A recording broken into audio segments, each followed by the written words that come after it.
so let me just switch here. Okay, here we go. All right, welcome to the Back to School Backpack Series, Reducing Stress in the IEP Process with Shelly Johnson, hosted by Seattle Special Education PTSA. Thank you for taking the time out of your day to be here. We are excited to share this series with you and look forward to answering your questions. This meeting is being recorded and will be posted on our website for later viewing. Your attendance is consent for video recording and publishing. If you are using ASL services, please pin the ASL interpreter's video by clicking the three dots under video, then select pin video. We are a volunteer organization. Our purpose is to provide support to families and teachers and advocate for equal opportunities for all students. We provide information, gather input, and collaborate with the district in the interest of our students. My name is Yvonne, and I will be your moderator today. We are excited, super excited to have Shelly Johnson. And then if you would like to display the presenter video, you could spotlight the person by clicking the three little dots. Before we get started, I would like to go over a few things. We have a few meeting norms that we try to follow. Take space, make space. Please keep your sound on mute and keep comments in chat limited. Closed captioning is available and can be found on the toolbar at the bottom of your screen. If you don't see the CC closed caption, there's three little dots, and that may give you a few more options so that you could turn them on your computer. If you could please sign in the chat with the name or names of the school your child or children attend. That way we are able to save those the chat notes to track where our attendees are and who we still need to reach out to. So just a little bit about Shelly. Shelly is a mindfulness-based life coach and the founder of International Transformation Coaching. She specializes in supporting parents of developmentally disabled kids to reduce stress and avoid burnout so that they can create the life they want. Shelly has two sons, one who has Down syndrome. She's passionate about inclusion and empowering parents in developing nations to advocate for their disabled children. So with all that said, Shelly, go for it. Thanks, Yvonne. Yeah, so as we were talking a little bit before we got started, that really what I'm going to talk about today applies to the IEP process, but so many other areas of your life. So a lot of the examples I'm going to be giving tonight are around either the IEP process or this going back to school in the time of COVID, right? Remote schooling, that's also seems to be creating a lot of stress for people. And so these will be some tools you can apply in all of those kinds of situations. So hopefully you can see my screen now. I'm trying to get into, yeah, there we go. So are you able to see my screen? Yes. Great. Okay. So, so as we get started, feel free to ask questions as we go along. I'm going to have some places where I ask you questions or ask you to think about things. So this is going to be pretty interactive. So I'm Shelly. I'm a professional life coach. I'm the founder of Intentional Transformation. And I'm also treasurer of the Seattle Special Education PTA. And I'm a mom and a wife. And I have two kids. My oldest is 8 and my younger son is 6 and he has Down syndrome. And as a life coach, my specialty is working with parents of disabled kids. And my aim is to help my clients learn how to manage stress and avoid burnout so they can really create the life that they want for themselves and their families. And I truly believe that we each have the ability to create the life we dream of. But when we're emotionally overwhelmed and when we're spending all our time mired in stress, we just don't really have the energy to even imagine a life, a different life, right? What could be. But when we are able to take care of ourselves and manage our stress and our emotional health, then we're much better parents, partners, employees, family members, community members, etc., right? And we can also start to imagine a different kind of life and create the life that we really want. So in this webinar, I'm going to talk about how to emotionally prepare yourself for your next IEP meeting. I'm not going to be talking about, your legal rights or the best inclusion techniques or all of that more technical aspects of the IEP, but I am going to be talking about emotional resilience, reducing stress and overwhelm, and being able to confidently take action to advocate for your child. So I want to start with a short story. It's kind of my IEP story, right? A lot of us have them.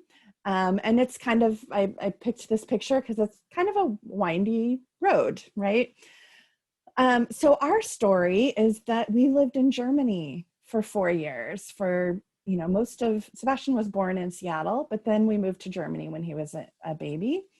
And while we were in Germany, he was fully included in daycare and preschool there. And then it started to get time for him to start school. And at least in the area of Germany where we lived, schools were not so inclusive of kids, particularly kids with intellectual or developmental disabilities. So we made the decision to move back to Seattle at that time. And we moved back just a few weeks before the school year started, right? And we just enrolled him in our local neighborhood school. And since we didn't have an IEP already, and we weren't like already in the system, his school just included him, like no questions asked. They just figured out how to do it, found the resources that they needed and made it happen. And he did great.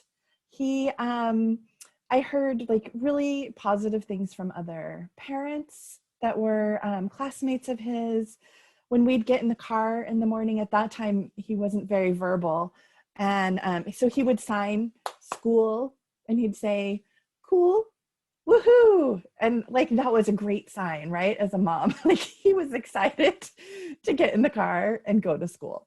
And when I would pick him up after school, in spite of his not being able to verbally communicate very well with me or with other people, he would pull me around by the hand to a lot of other kids and adults that he had met in his school. And he would introduce me to them and he'd point to me and mama, and then he'd point to the other person. And I would then start talking to them. So it was like all signs were pointing to this is working, right? This is what inclusion should be like. This is, his community. And the staff and the teachers at his school were also really positive about including him and resourceful. And although they didn't have a lot of experience with disabled kids, and particularly kids with intellectual and developmental disabilities, they were still really positive about it and about figuring it out and asking me questions. And we were really partnering well on sharing resources and all of that. And then the evaluation process started in kind of mid to late September. And they did a really thorough evaluation. I thought it was really fair. They captured his strengths and his challenges, and they seemed to really get him as a person, as a student, as an individual. So I was really happy with that process. And then as the IEP meeting approached, I was feeling like really positive about it. My goal in the IEP was to continue to have him be at our neighborhood school, fully included as he had been. I just wanted him to start getting some of the supports that an IEP would afford him, like speech therapy and occupational therapy and physical therapy and some special ed services and all of that kind of stuff. So, and I knew that the IEP team was going to be all the same set of teachers and professionals that I'd been already working with and talking to and seeing regularly at his school. So I knew that they cared about him. I knew they were really, positive about him. But still, I found myself a little bit nervous and kind of wondering, like, what is this meeting going to be like? Like, I'd heard a lot of stories from other parents about, their negative experience and how they kind of had to approach the IEP meeting like a battle, right?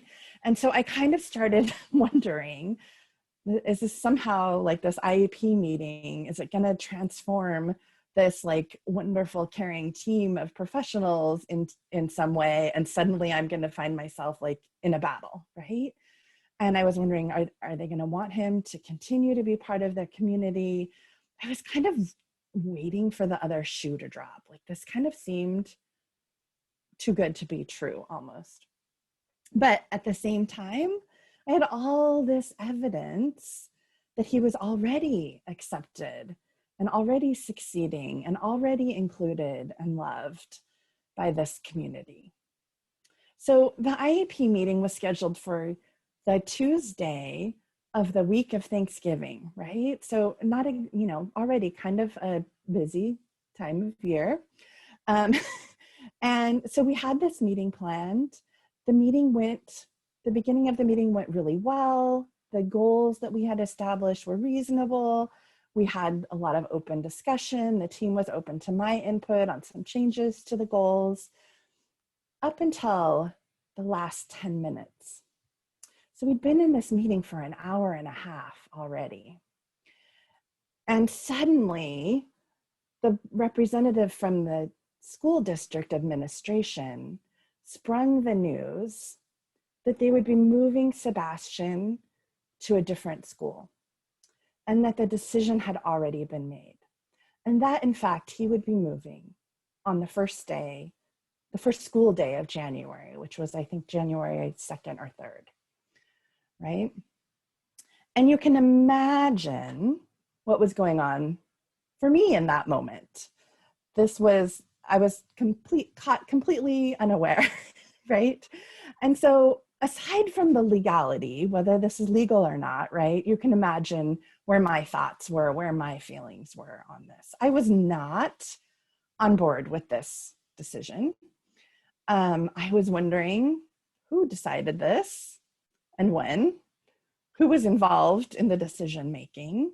Was there, had I misread some cues from the team at school? Were they not really on board with inclusion, with having him there? Was somebody upset and, not comfortable having him at the school, or feeling overwhelmed about it, right? I had all these questions.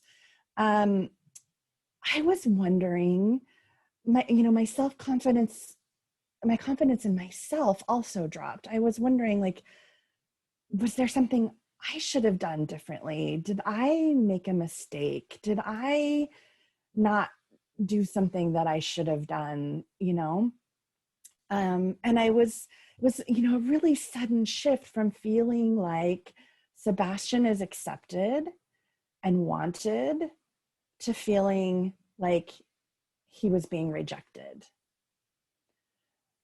And so I left that meeting kind of, with everything unresolved. It was clear to me I wasn't, in agreement with this decision. But I drove home with just all these thoughts and feelings swirling around, anger and sadness, just in very emotional overwhelm, right? And so I recognized the emotional overwhelm was there, but there was also a lot of urgency to the situation, right? Here we were in the Tuesday before Thanksgiving, and he was going to be moved to the new school the first day of January, right? So I had 3 school weeks to try to do something, to try to advocate in some way, and to try to affect some kind of change. So I needed to get to work. I needed to figure out what to do next. This wasn't a time to get stuck in overwhelm or to shut down. Sebastian really needed me to be his advocate in that moment and needed me to be able to move forward for him. So, what to do next? So, I did spend some time, of course, venting to my family, to my friends, to my neighbors, really like kind of anyone that would listen. Retracing the story, walking through the story, trying to figure out if something went wrong somewhere, like where did I go wrong, right? I was blaming myself a lot. But after a day or so of that, I knew I had to get to work. And it was time. It was time for me to move into some kind of action. And I knew that in order to move into action, since I'm a life coach, right, I knew I needed to get myself out of emotional overwhelm, right? We can't make good decisions. We can't take thoughtful action. We can't be focused when we're in overwhelm. So knowing that I couldn't do that advocating when I was wondering, had I been done something wrong? When I was questioning myself, when I was blaming myself, when I was right in this place of unconfidence. So I needed to process those emotions so that I could think clearly and I could make confident decisions and I could take action. So I got coaching, right? I coached myself. I moved into coaching mode. This is all the stuff I coach my clients on. So I applied it to myself. It was time to get to work on my own brain, on my own thoughts, on my own feelings. And so I started writing. I started talking to my own coach, and I started doing all the work that I'm going to talk to you about today. So what I'm teaching you today is exactly what I worked on over those months of trying to figure out how to navigate this surprising situation I was in. And what I worked on first were my thoughts, and then my feelings, and ultimately my actions. And I really suggest, if you have a piece of paper and a pencil or in your smartphone notes or something, that you take some notes, because I'm going to give you some tools and some like specific things that you can do when you find yourself in overwhelm or in stress, right? And it doesn't have to be a big, huge overwhelm, right? Like this was a pretty big, huge overwhelm for me, kind of took over my life for a while. It can be, smaller things, right? Like Pam was talking about the West Seattle Bridge. She lives in West Seattle. The West Seattle Bridge is closed, dealing with all the traffic and all of the, disappointment and anger and frustration of that situation. This is great. It applies.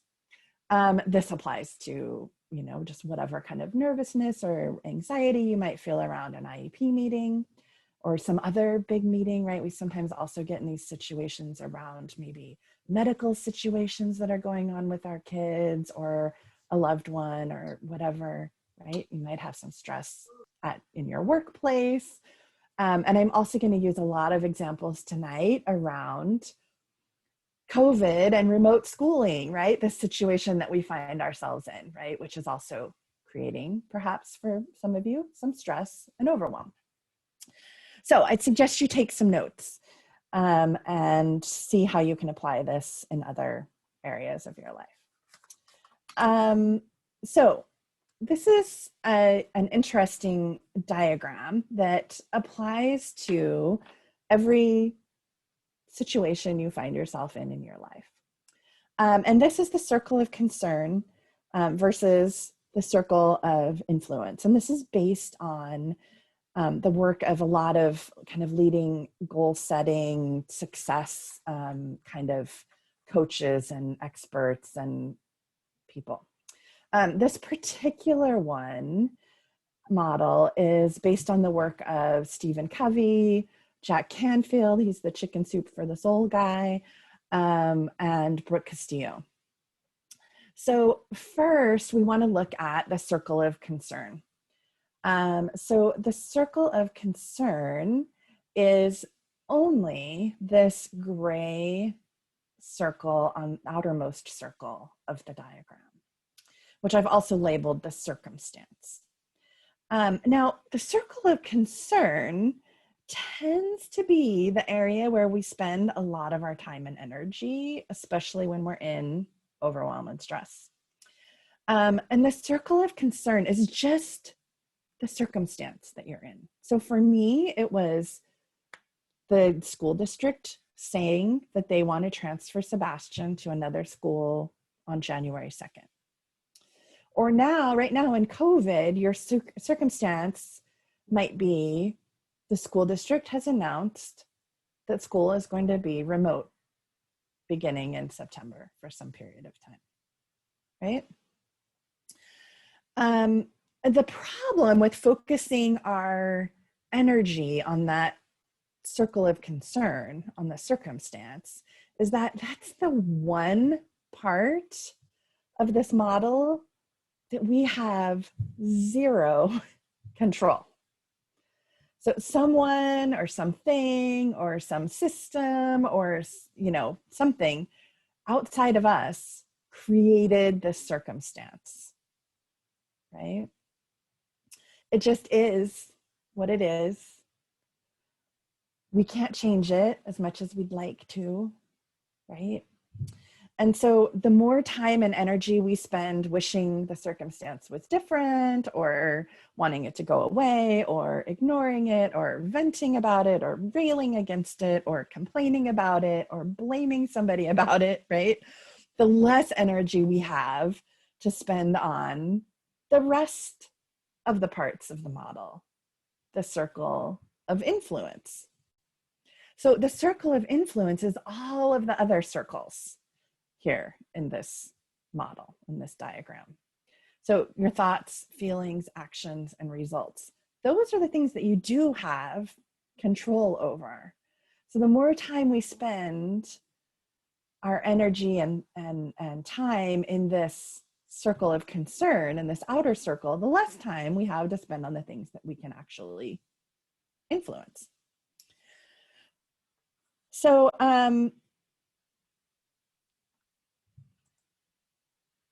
this is another way of kind of looking at those 5 parts. So what I want you to notice, and we're going to go through these parts one by one, but that these parts are all interrelated. Each one feeds in to the next one and impacts the next one. And so what's important to notice here is that your thought about the circumstance flows through to create your feeling, which then creates your actions, which then ultimately creates your results. So starting with the circumstance is just the facts of the situation, right? So you can it can be really helpful to, as you're trying to get clear on what's going on for you in some area, is to actually write down a model. And I'm going to kind of give you a couple examples of that. But in my case, the circumstance was the district administrator said they're going to move Sebastian to another school on January 2nd, right? End of story. It's just the facts. There's no judgment or emotion or feeling in there, right? So I didn't put in there like, the district isn't serving Sebastian as he should be served, or the district made a stupid decision, or, right, there's really just facts here. We're trying to kind of keep all of the emotion and kind of drama and judgment out of that circumstance.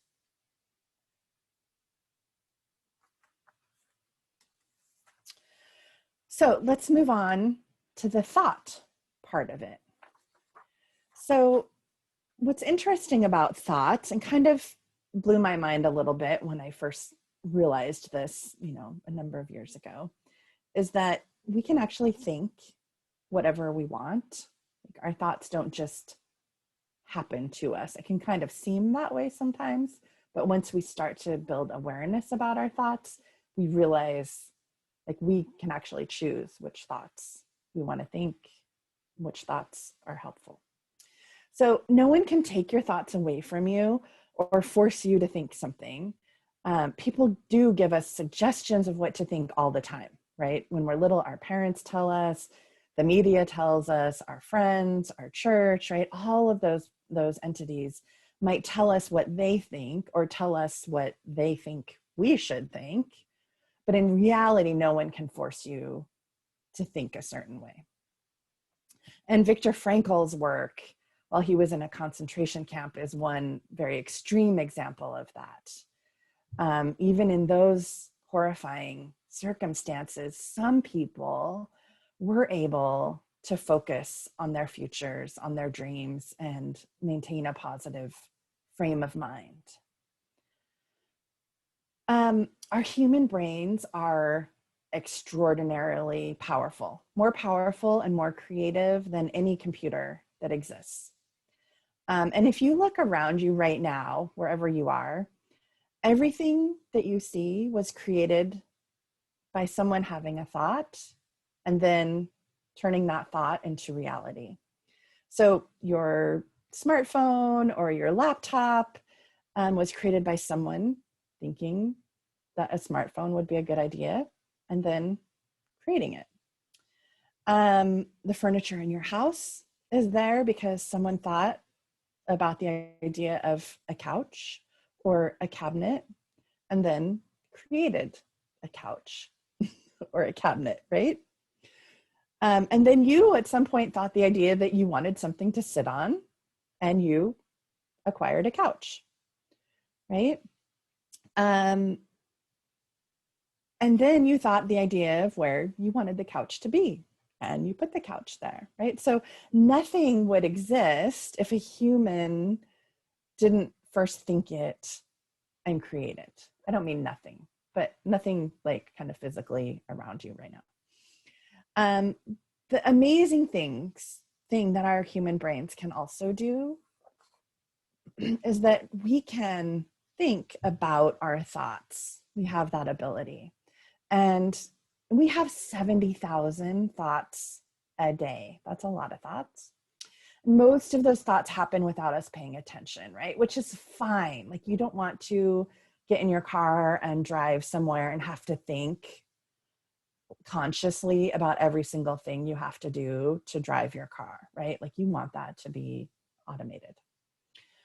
But those thoughts are also creating our reality, our experience of the world, our experience of our relationships, and our future. So given that our thoughts are so powerful, it's probably a good idea to start paying attention to some of them. But the question is, how do you start noticing your thoughts? So one of the easiest tools, here's tool number one, is to do a thought download. And we can go ahead and do a quick thought download now. If you've got a piece of paper and a pencil handy, or you can do it in your smartphone, or you can just kind of think about it, but writing it down really is like where the money is. So take your piece of paper, and at the top of your paper, you're going to write the circumstance that you're thinking about, right? So in my case, I would have written district administrator wants to move Sebastian to another school on January 2nd, right? For our exercise, let's write as your circumstance, the school district is doing remote school starting in September. right? And we're just going to spend a minute or two. You can do this more on your own later if you'd like. And just write down all of your thoughts about that topic, whatever comes to mind. Don't try to judge your thoughts or edit them or have, great grammar or spelling or whatever. If you are, right, do it in whatever language is most accessible for you. And don't judge your thoughts as you're writing them down. When judgment starts to creep in, then you don't really write down all your thoughts. Just let it all come out onto the paper. And part of the purpose of this exercise is that it moves you into the space of being the watcher, of the observer of your thoughts. And so it gives you a little bit of space. And if you're in a really emotionally painful, or emotionally stressful space, getting that little bit of space from your thoughts can give you a lot of relief from that pain and the overwhelm. So write down some of your thoughts. And I'm trying to figure out how to turn on how I can see the chat. Looks like I cannot see the chat and see. I think you may just have to exit the presentation view and then you'll be able to see it again. Okay. Let me see if I can do that easily. Okay, now I can see it. Okay, so if you'd like to, feel free to write some of the thoughts that you're discovering in the chat, either to everyone or just to me or whatever you're comfortable with. And if you're not comfortable writing it down, that's fine too.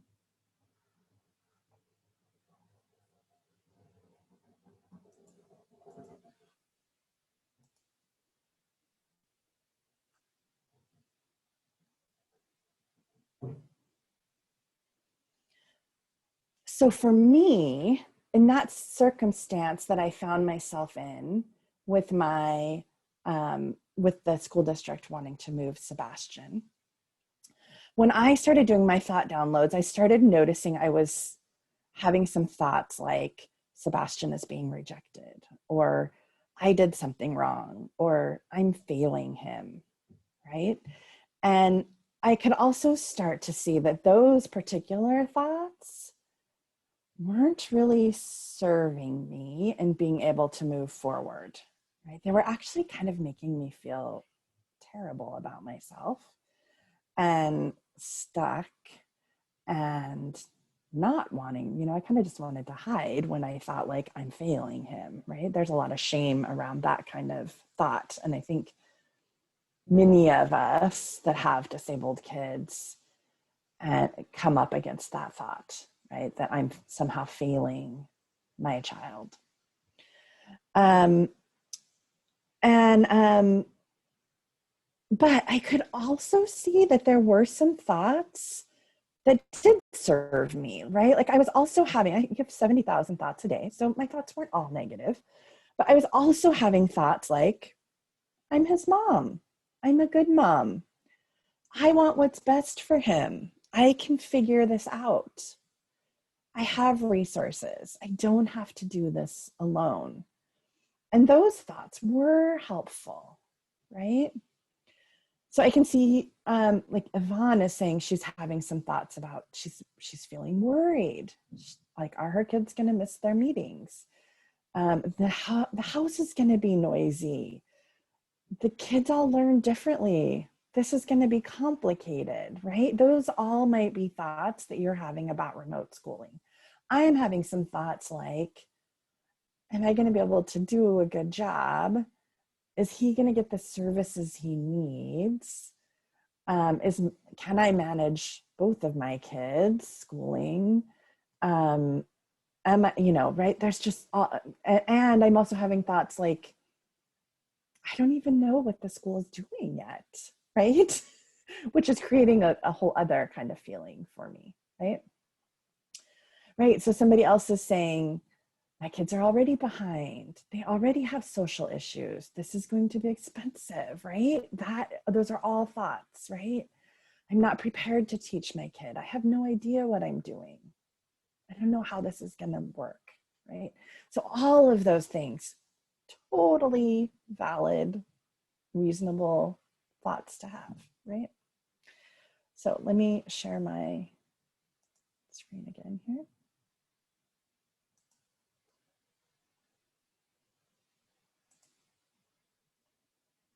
So what we want to do is just use this as a tool to become aware of our thoughts. We're not trying to move into judgment.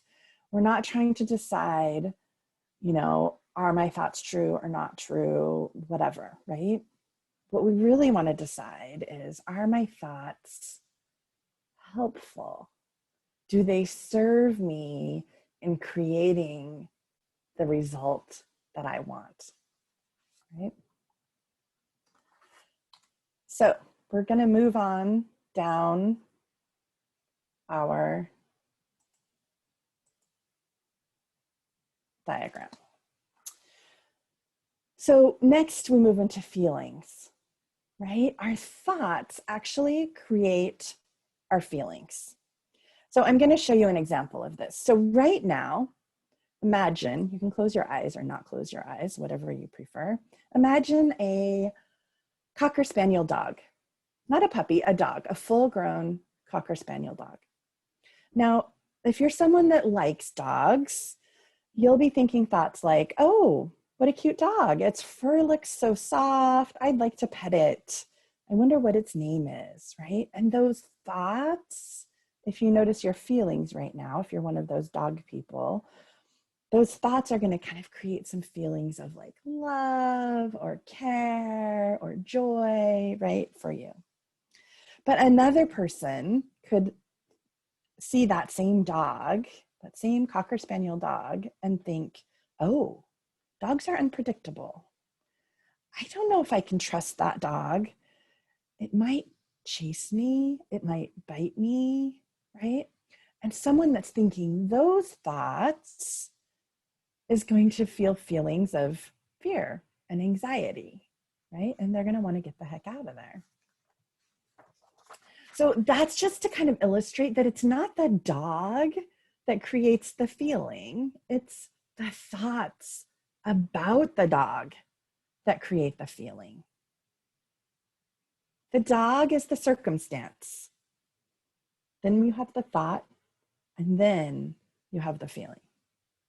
So in my story, my thoughts, right, this thought, I'm feeling him, was creating feelings like unconfident, shame, powerless, right?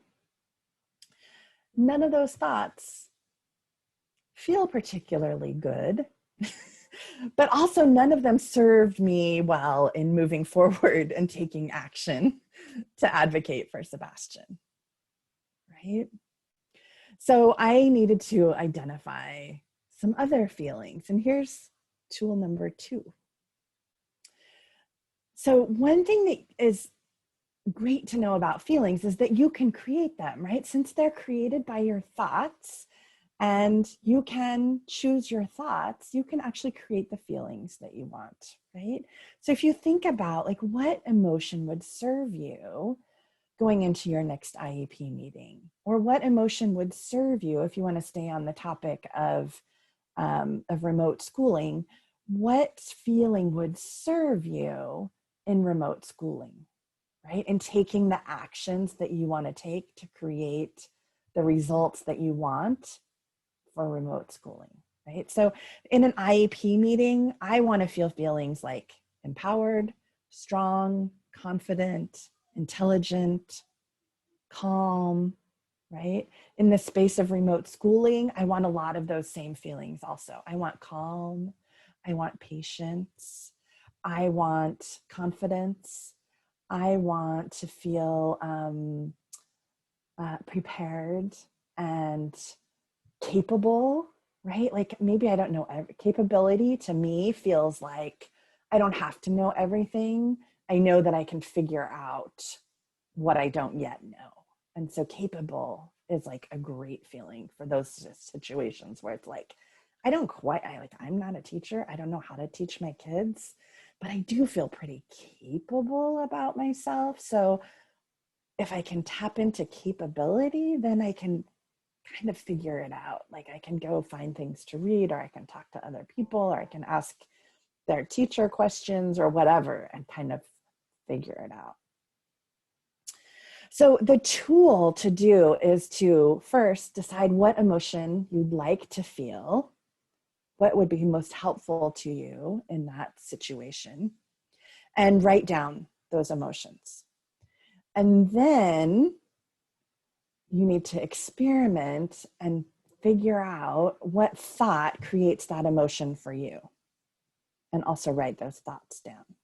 So for me, in order to feel confident, thoughts like, I know everything I need to know, I'm capable, I'm doing the absolute best I can, I'm prepared, those thoughts create the feeling of confidence for me.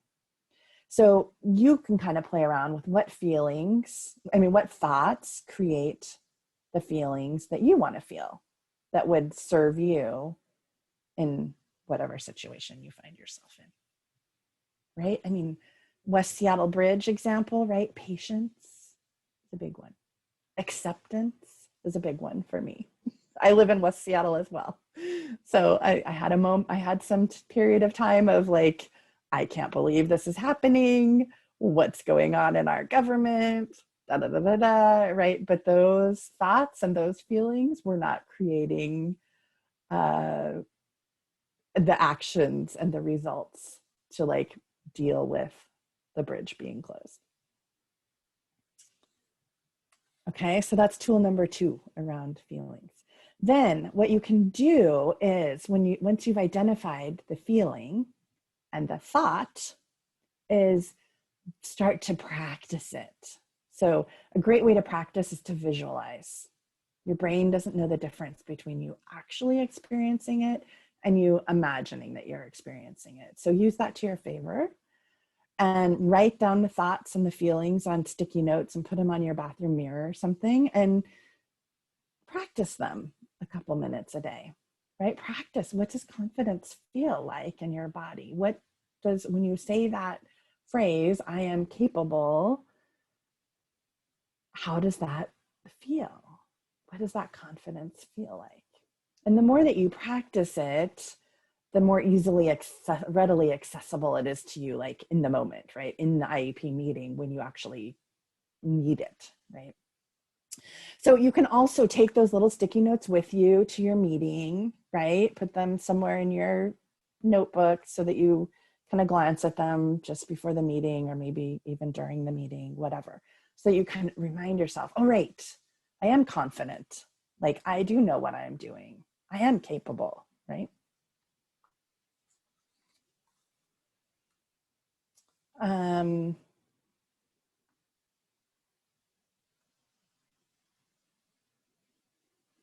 So moving on along through our model, the next thing that we get to is our actions, right?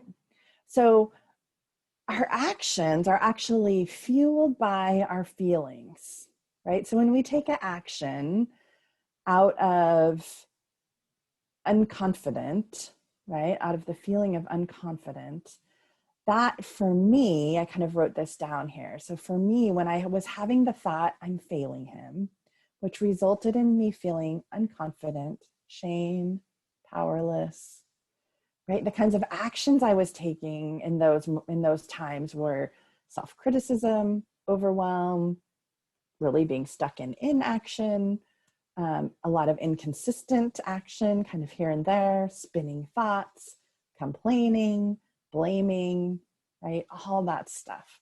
So those weren't actions that were going to get me closer to making, to advocating for Sebastian and changing the situation for him, creating some kind of positive result for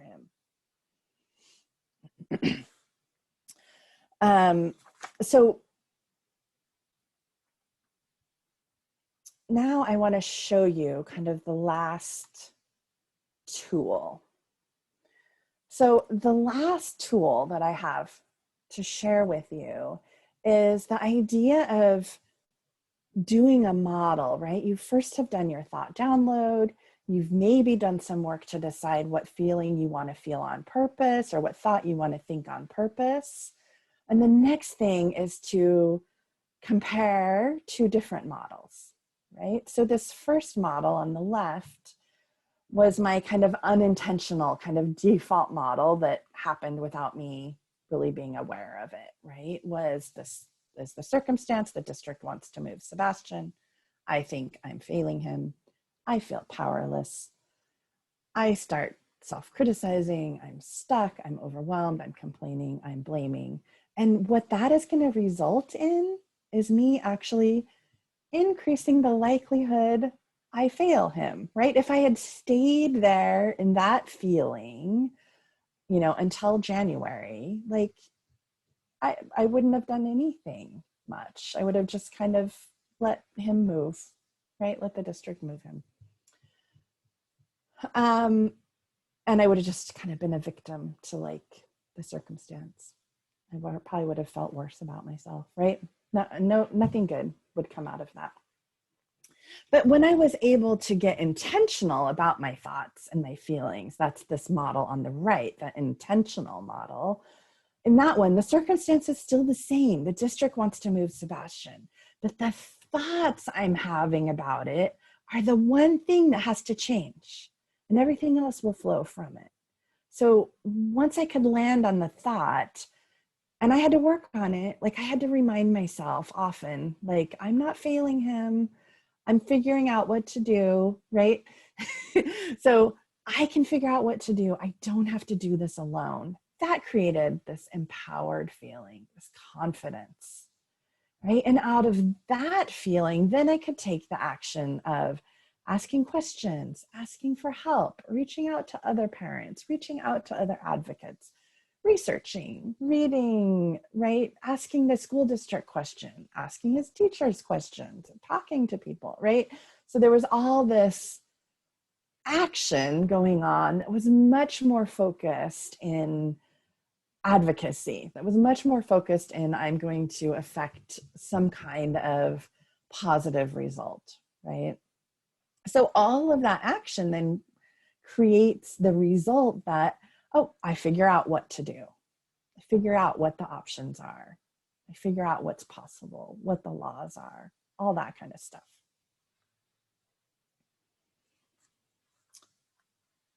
So what to think about changing these thoughts, right? What we don't want to do is recognize, do your thought download and stuff and realize, oh, I'm having the thought I'm failing him. That's not useful, right? And we don't want to then move into judging ourselves for having that thought or blaming ourselves or, getting mad at ourselves. Instead, we want to move into what thought would I prefer to think that might be more helpful? And we can't really wallpaper that preferred thought over the top of the, unpreferred thought, right? That just kind of creates a situation where like you're looking at yourself in the mirror saying, I know how to do this. And there's an immediate voice that says, no, you don't, right? And then that is not authentic, right? So for me, I couldn't go from I'm failing him to I know exactly what to do, right? That wasn't believable to me. I didn't buy into that thought, but I could buy into the thought, I can figure out what to do. And the other thing that really helped me was I don't have to do this alone because I knew there were other parents who had done it. And so I knew like there was somebody else that I could reach out to for help. And so those thoughts felt authentic for me, felt real for me, felt like, yeah, okay, I can wear those thoughts. Those are true. So when you're trying to do this thought change, right, you're going to have to practice it probably, right? Like that I'm failing him thought still snuck in And I would just have to have a conversation with myself and remind myself, no, I'm not failing him. It might, that's not a useful thought. And I'm actually figuring out what to do. Right. And so kind of just having that little self conversation with myself actually really helps a lot. Right. And so being gentle with yourself as you learn, as you're practicing this new thought, because the old thought will probably be there. It's okay. It can be there. You don't have to take action on it, right? It can just kind of show up and be hanging out in the background.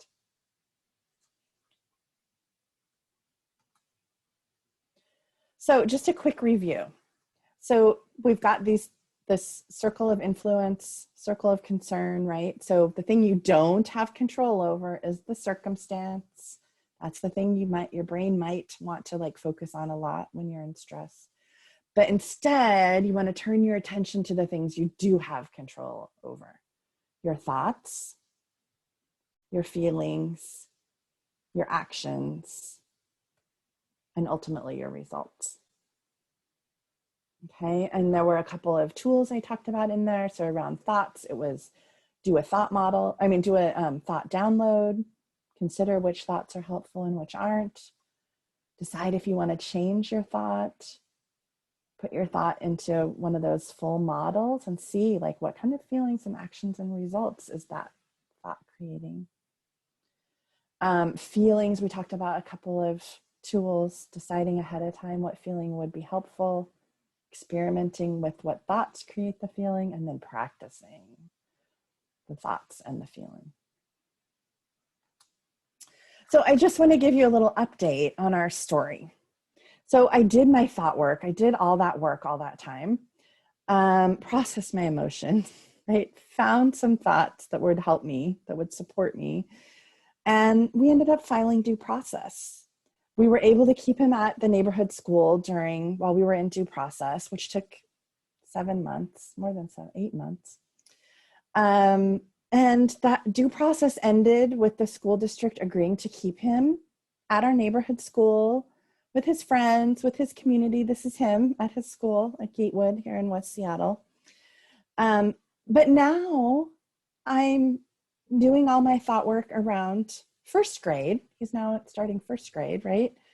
In COVID with remote schooling, right? So this isn't like a one or done kind of thing. This is like a constant, like, okay, now there's a new situation that's creating some other stress. Now I go through this, and it gets easier and faster the more you practice it, of course, as in any school, as in any school, as in any new skill. So the moral of the story isn't like, oh, I changed my thought, and so Sebastian got to stay at school, right? The moral of the story is we ended up with the outcome that we wanted, but even if the school district had prevailed and they had transferred him to the other school, all of the thought work that I was doing around that would have allowed me to manage that situation and the advocacy I would need to do around that much better and create more success there, right? So, while we did have, I think, honestly, the school district just agreed to this in July. So we'll see what the actual result is, right? TBD. But I feel like we're on the route to the situation that I want, right? But the work continues, right? The work that I do on my mindset, on my thoughts, on my emotions continue. So I just wanted to list some resources that I have here. So I do have a private Facebook group. I know there's some dads on here, I think, but it is for moms. And it's moms taking charge of our mental wellness. And in there, I talk about all this kind of stuff, as well as other stuff related to managing stress and the things that come along with that. So if you want access to that, you can jump on my Facebook page and send me a message. And I can add you to that. I have a group coaching program that's starting in late September. This is also for parents around managing stress, around creating, getting clear on the future that you want for yourself and your family, getting clear on your relationships, on your, right, all that stuff. And I can give you more information about that if you want. I also do individual coaching, which I see I spelled wrong here. And here's my website information, and then other resources that I recommend that aren't mine specifically. There's a podcast called The Life Coach School with Brooke Castillo, and she talks all about all this mindset stuff. And if you go back, I would suggest you go start with episode 1 and listen to them kind of in order, because she steps through all this stuff. And she's actually my coach. That's where I ended up getting coach certification. And then Byron Katie's work is also great, and also along the same lines. So those are the resources that I suggest. I know we are pretty much at the end of our time, but if anybody has some questions, I'm happy to stick around and answer questions. And yeah, you can feel free to just kind of either ask a question in Q&A or unmute yourself and ask a question.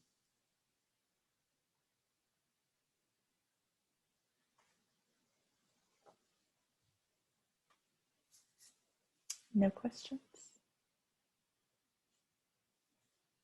Okay. Well, sorry. Oh, there is a question. I'm new to the IEP world. My daughter actually went to Gatewood, probably with your son. She's in kindergarten. She's an incoming first grader. Oh, okay. Yeah. I joined the call because I saw IEP. Mm-hmm.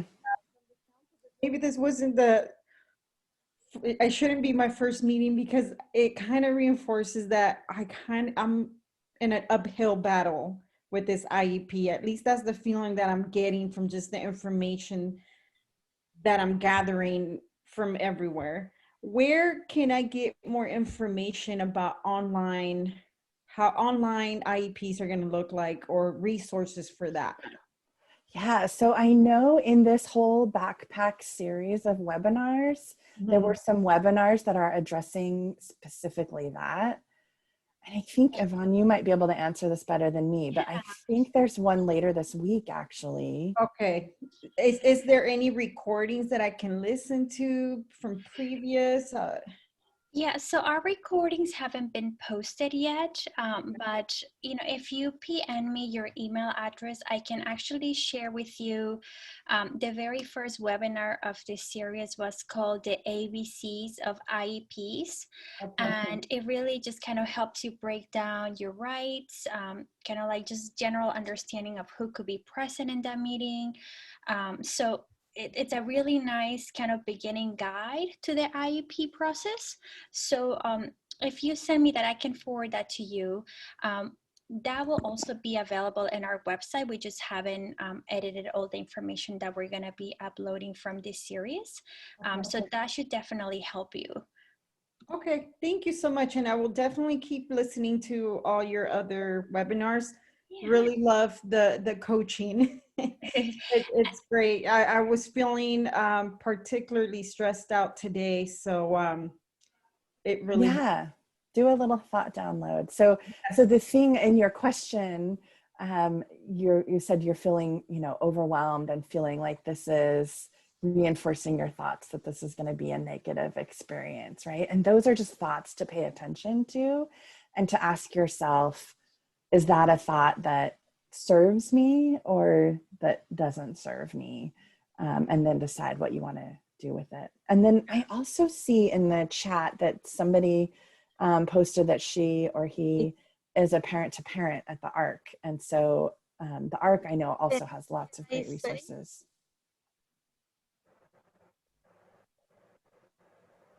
I just want to say for the technicality of the IEP and support with that, you're welcome to contact me, and I would love to or help you personally or direct you to the right resources because you just started. So I put my email there. Thank you. Thank you so much for doing that. Okay, so let's see here. Are there any other questions that we may have?